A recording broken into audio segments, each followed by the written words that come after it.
لكن الدور الجاي ما حيكون ضبيح. الدور الجاي حيضربوك طلقة في راسك، ما بضبحوك ولا بيضربوك بسيخة، طلقة في راسك. والله أنا لا، لو ما شايفة إنه من مسؤولياتي أجنب في العاصمة، والله أشيل عفشي وأمشي وادي حلفة هناك. أهلي الدار يجي لاحقني هناك.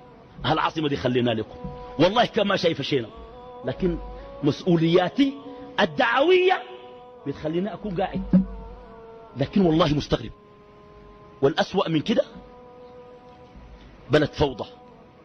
الأسوأ من كده دي جريدة الوطن بتاعت يوم الاثنين الفات، ندوة والله أقسمت بربي كلام واضح زي الشمس. ندوة أقيمت في أراضي سوبة عن هموم وقضايا المنطقة، نظمتها الحركة الشعبية. الكلام ده بلسانه قالوا شنو؟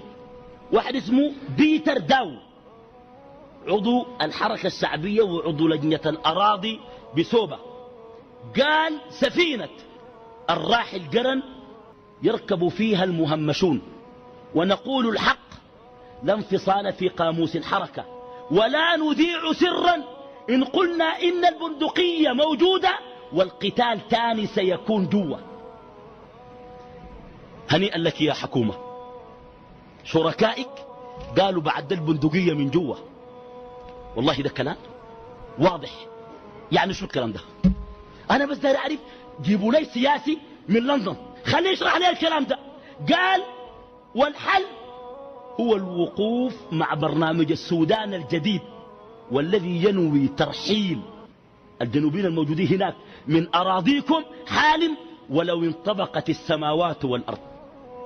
والله رجالة نقول شنو؟ القتال تاني جوا بالبندقية. سكينة قلت لك اديك طلقة في راسك ده، ما أنا ما كذبتها.